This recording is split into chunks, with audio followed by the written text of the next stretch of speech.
What's up and good morning, guys. Welcome back to another video. We're on our way to SEMA. This is actually day 2. We didn't really film much on day 1. We had some business we had to attend to.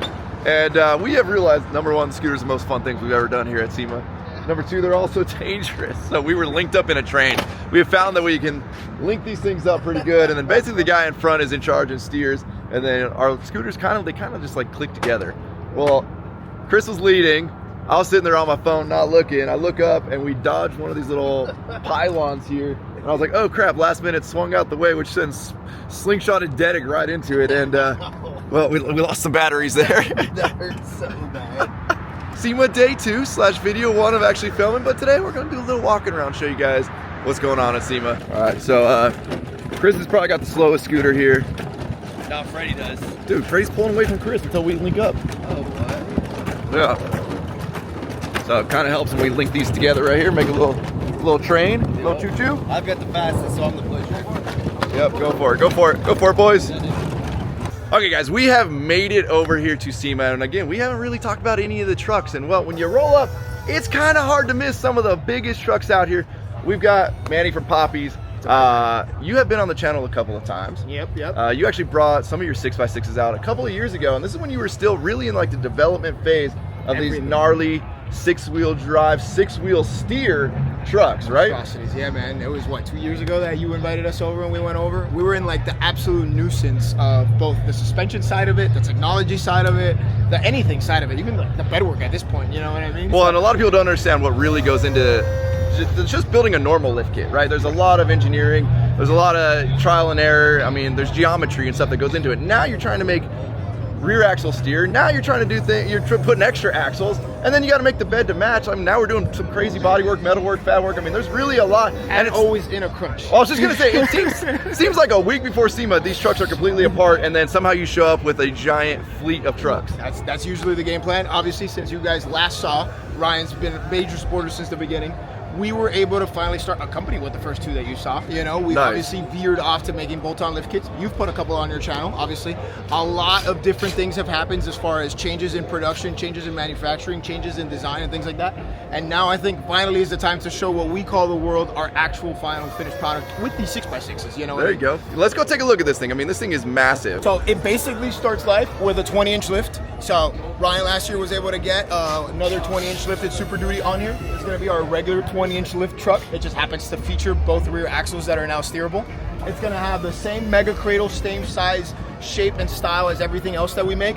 We're very big on uniformity and branding, so we want even our smallest kits, our 4.5-inch radius arm kits, and even our biggest kits, something like this, to look very similar. You know, it'd be good to be like, oh, that's a Poppy's truck rolling down the road. Yeah, you can always tell that center cradle especially kind of gives out that, I mean, obviously test Poppy's, but the shape, the design, everything of that center cradle, I mean, again, you can kind of see it carries over to all the trucks. I mean, that's a smaller one versus the 6x6, which is significantly longer. But if you were to grab that cradle and you were to section in pieces, this section is going to be identical even on this and on that. Not that that's meaningful for anybody, but we're huge on branding. So if you grab an LV bag or you grab a Chanel bag, you kind of know by just looking at the print, whether you like it or not, exactly what it is. That's exactly what we want with this, right? So you're going to see our front 4-link bars connected to our front high steer truss system. This is the same front truss, the same front 4-link bars, the same coilover conversions, the same sway bar that we use in the other kits. We're going to have what we're calling our front high steer system. You're going to be able to use this system on all of our kits that are 10-inch or greater. This is something obviously we try to recommend to keep stock geometry. Even on this 20-inch lift, you'll notice, you know, Ryan's a big geometry guy now that he has a nice Carling suspension. You're going to notice pan hard bar and track bar containing the same consistent angle. If you stuck your camera in there, I'll show you in the other ones, you're going to have a second hole. And then depending on the layover that you have, this track bar will be relocated to an upper position or to a lower position to make sure that no matter what lift kit you have, you can retain that same geometry. Obviously, this is going to be decked out with all the other useless things that we deem cool. You know, dual steering stabilizers that have reservoirs for apparently no reason, but why not? Love it. Billet clamps to hold the sway bar on, billet tie rods on your end links on the clamps. And here's where the sauce is. Those sensors that we used to mount with some little brackets and this and that finally got upgraded to billet. We have a billet mount for the rotary potentiometer that's telling us the location of where this front diff is, and a billet rod connecting to the knuckle. So now we have a true axial center line on what is your rotation point on that knuckle, and we can monitor and get these down to 1/3 of a degree when driving. Ryan rode in one of these. what is that, 2-3 years ago now? Yes, sir. And it drove half all right, right? It was good. It was good. Yeah, All yeah. things considered, we're gonna say it's great given what it looks like and the nature of the beast. Now it's no longer, you don't need to have that compromise anymore. Now they just drive like they should drive, you know? There you go. And again, so you obviously we're in demo mode right now, but you have different modes. You've got crab walk, you've got, I'm assuming, tight turn, so that turns that way, those turn that way, and again, it's all based on probably what, that sensor right there? Right, so based on what this is doing, which is basically driver input, right? Because as more you turn your steering wheel, the more this wheel is going to turn. The rears are going to either chase you in a crab walk or do tight turn, which is the opposite in tight turn mode. There you go. And you developed the whole software, the app, everything, right? Everything. So we got a tandem axle setup, parallel four-links on both of the axles. They both share the identical geometry down to the angle of the bars. So basically, your start point here and your start point on the rear axle are going to be the same. Your stop point and your stop point on the rear axle are going to see the same. Your track bar locations are going to be the same. Track bars are opposing to the front on this setup. Super, super clean and easy transfer case that gets bolted onto the front pinion flange of these custom diffs that we use. These diffs actually are 14 bolt centers, DOM tubing, and Dana 60 outers. So this is a true rear end. This isn't a front end that's in the back of the truck that's now being ridden on the coast side of the gear set. This is a true rear end, so you can do 75, 80 miles an hour, you can haul, you can do whatever you want. The GVWR on per axle is the equivalent to the original M300 diff that came on these 450 and 550 cabin chassis. These trucks do start life, which is super cool, as a 450 or 550 cabin chassis with an 84-inch cab axle dimension. That nets us the possibility to not have to weld or grind anything on this chassis.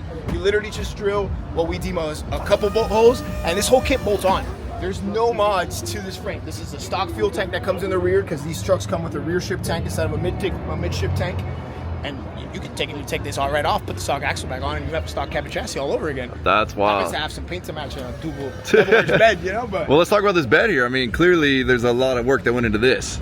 So the bed has been like a constant juggle on what we're gonna do and what we're not gonna do. The ultimate goal is to get these two actually molded and made into a single piece. We wanna just be able to have a fiberglass piece that we throw on over the side of the bed versus having to bodywork the two fiberglass flares together. Well, that is a good thing about the 450 flares or the whatever it is a fiberglass thing. Correct. So we're not doing anything more. Still, anybody that works with fiberglass and puts two pieces of fiberglass together knows how annoying it is, especially how strict I guess we would want to consider our body quality should be. On the aluminum side, we have a lot of play given that you only have 3 inches of visible aluminum bed and it's, I don't know, 10 feet in the freaking ground. You know what I mean? So we could get away with probably not deeming the best work there. The future is to change these to a single piece that we can slap on. Obviously, in the hopes that we can sell more of these trucks, we just order 10 of or so and have them ready to get put on. The bed is nothing more than 2 beds cut and sliced and sectioned and then sandwiched together. So if you were to creep up inside the bed, it would look like a full floored bed, and it is a full, I guess we can see here, it would be a full bed.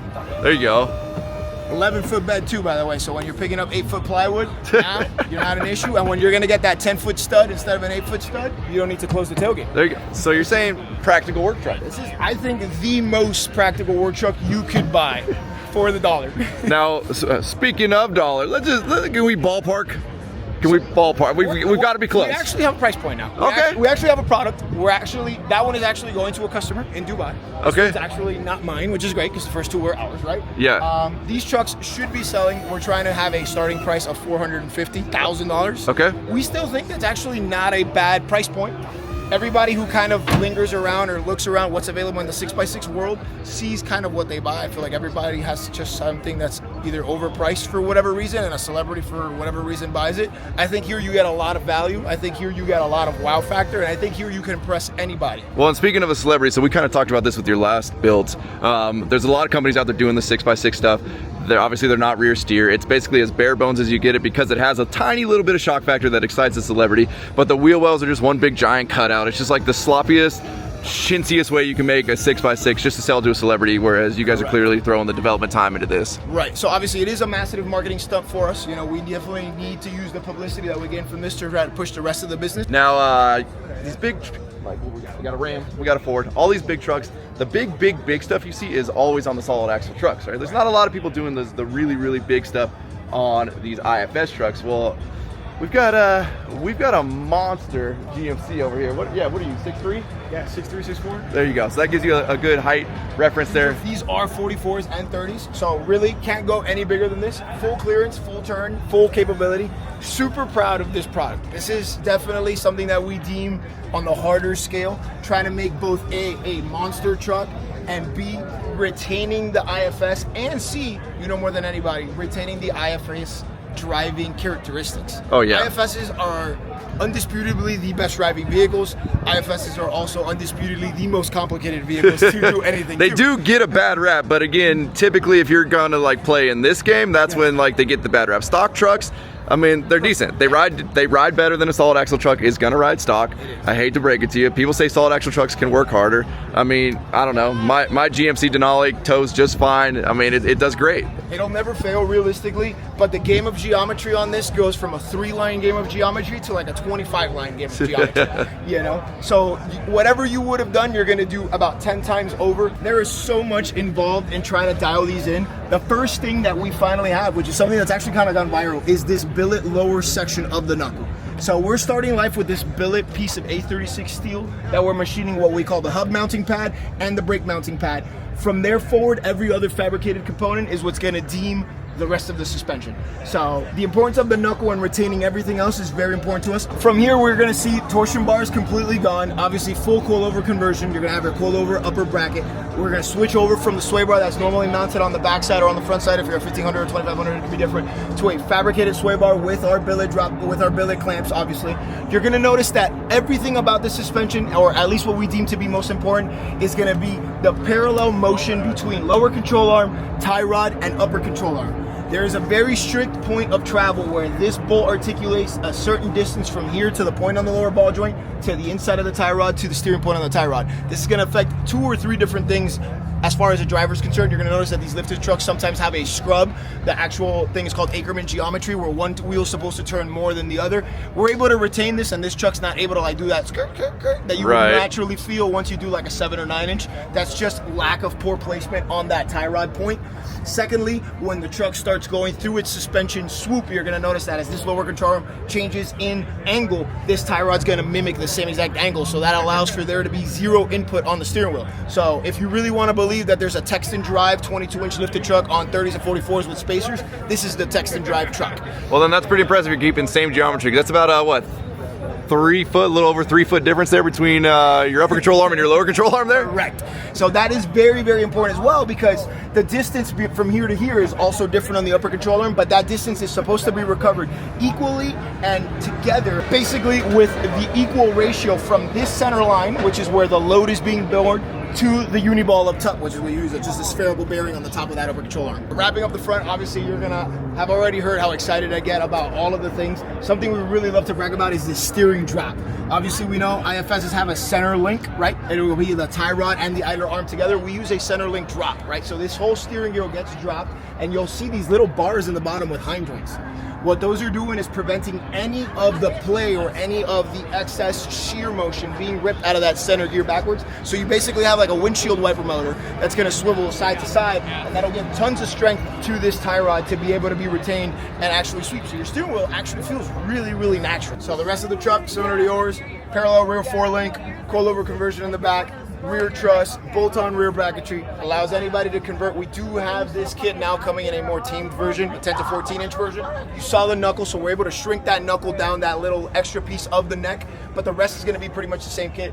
You can obviously use this cradle, and then we have the mini cradle version, just in case it's not this big. It would be a scaled version of this cradle like we would have in the other kits, but it would still be rear 4-link, rear truss, rear coilover conversion. All right, Manny, what are we looking at over here? I mean, you know, near and dear to my heart, the F450. I just currently got a brand new F250 Super Duty, but Manny, we need to start making kits where we can put the 450 wide track axles in the 250s, because these things are fantastic. Workhorses, man, workhorses. I absolutely have a sweet spot for a 450. Everything I've accomplished into this world has either started with a 450 or has been taken somewhere and needs to go with a 450.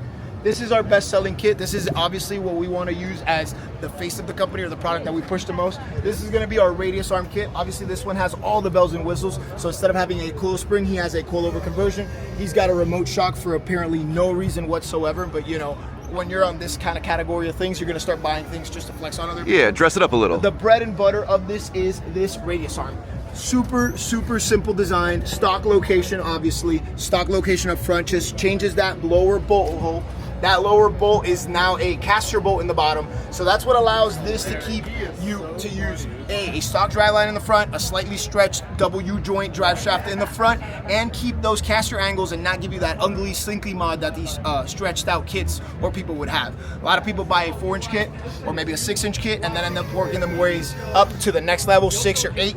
This radius arm allows you to work your way up and keep good geometry throughout all of those settings.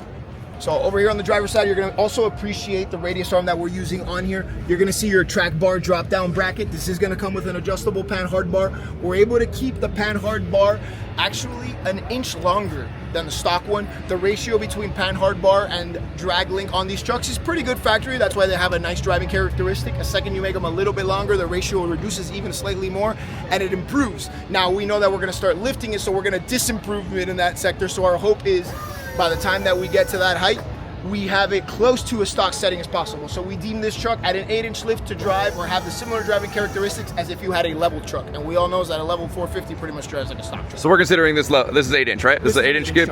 So again, I mean, you see the wild, the crazy stuff, but this is more, I mean, more the consumer level that we have right here. And then what is, we were just talking pricing earlier. What is the pricing on this one? So our regular radius arm kits will start at about $3,000. Obviously you can add traction bars, you can add fabricated sway bar, you can add frame plates, you can add, this even has a rear decorative truss between the blocks for apparently no reason. It can get as high as $10,000, but the good thing about it is that it's fully modular. So you can definitely start with the kit and little by little you can start growing the truck. Next thing you know, you have something that looks like this. People see the show trucks and they see the wild stuff and they're like, well, that's not a practical truck anymore. Well, this is a very practical truck.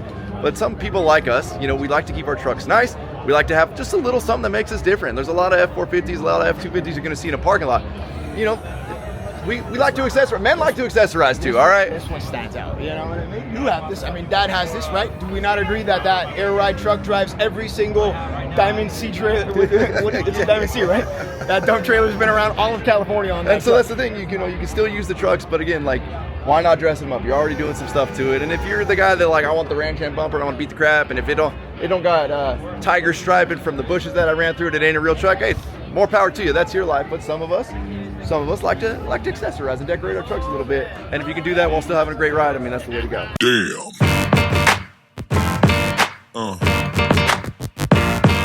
Yeah.